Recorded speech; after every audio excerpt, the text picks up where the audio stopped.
Assalamualaikum warahmatullahi wabarakatuh. Halo teman-teman, kali ini kita akan belajar tentang metode simplex, yaitu salah satu cara untuk menyelesaikan masalah program linear ya, khususnya untuk memaksimalkan atau meminimalkan suatu fungsi tujuan dengan beberapa kendala.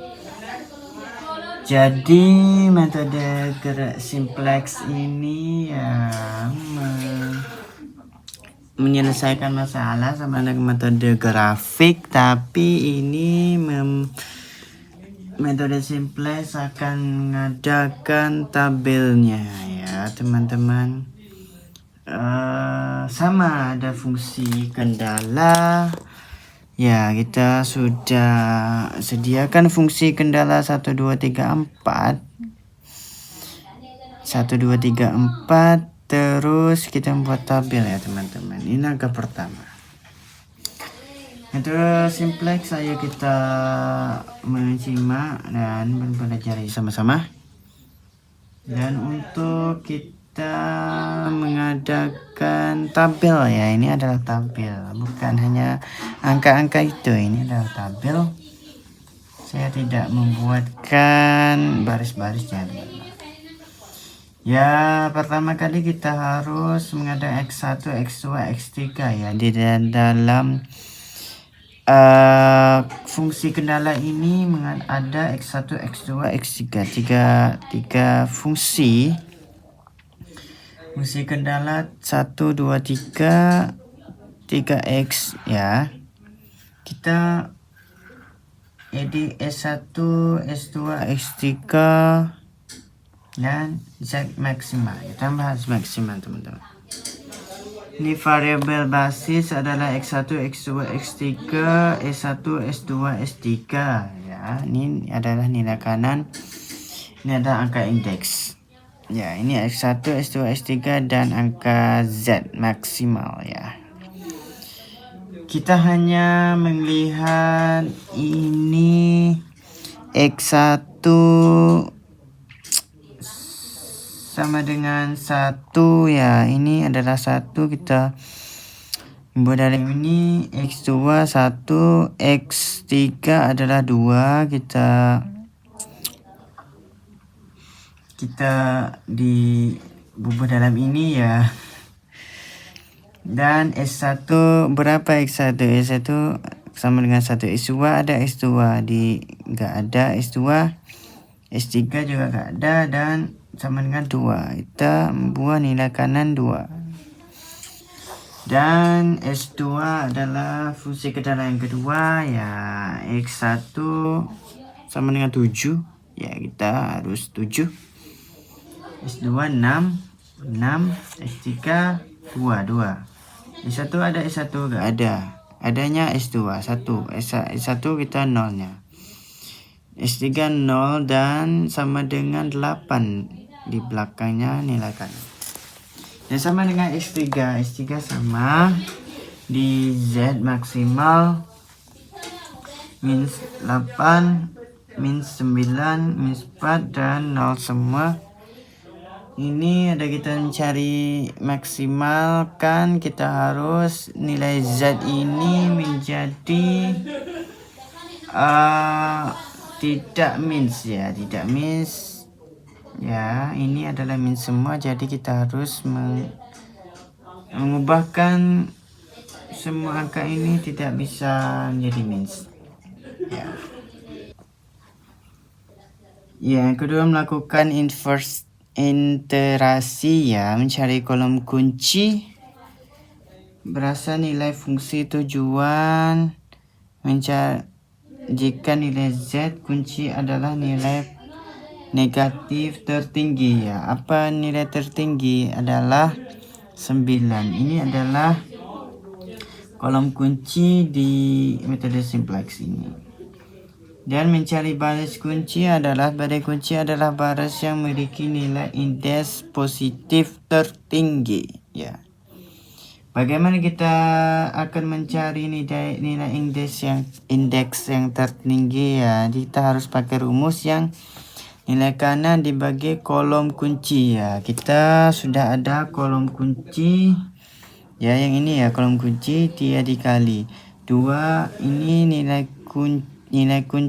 nilai kanan dikali kolom kunci ya. 2 dikali 1 sama dengan 2, ini dibagi sama dengan ini 6 dibagi 8, 3 dibagi sama 3 sama dengan 1 ya. Kita mencari nilai indeks yang paling rendah. Ini adalah kita sudah ketemu adalah di S3. Di S3 adalah menjadi baris kunci ya. Kita sudah ketemu baris kuncinya adalah di S3 sama di X2. Seterusnya kita mencari nilai kunci. Bagaimana kita mencari nilai kunci? Kita melihat tabel yang tadi ya, nilai kunci berada di tengah baris kunci dan kolom kunci. Ini adalah baris kunci, adalah kolom kunci. Di titik tengahnya adalah 3. Jadi nilai kuncinya sama dengan 3. Dan mengganti variabel keluar di variabel masuk ya. Bagaimana kita mencari?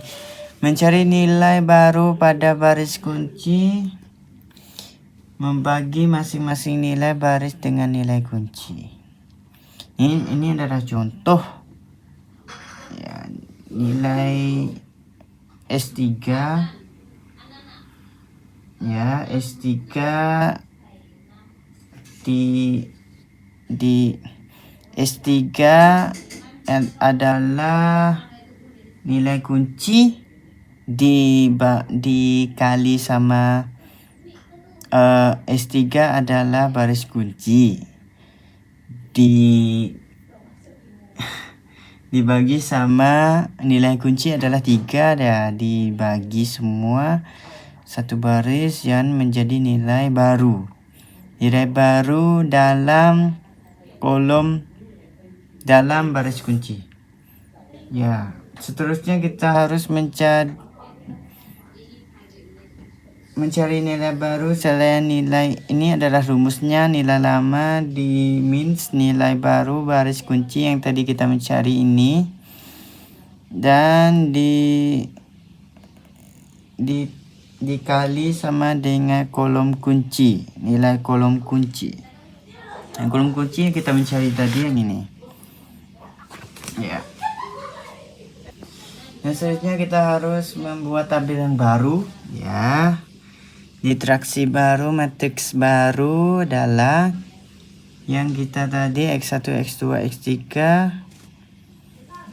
Jadi kita harus membuat dengan sama nilai lama rumus tadi, nilai lama di minus nilai baru kunci, nilai dikali nilai kolom kunci.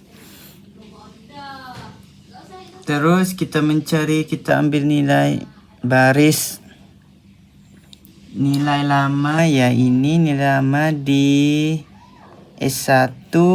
Terus harus kita mencari begini, di nilai baru adalah kita mencari kolom kunci tadi, terus dikali nilai kolom kunci adalah 1.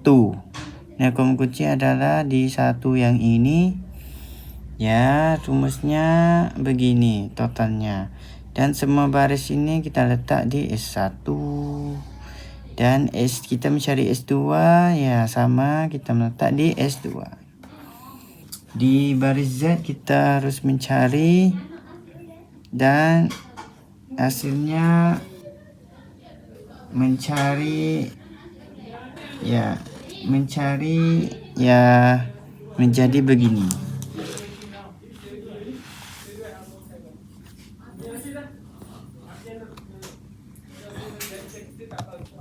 Jadi kesimpulannya, kriteria solusi optimal Solusi optimal dilihat dari nilai koefisien fungsi tujuan.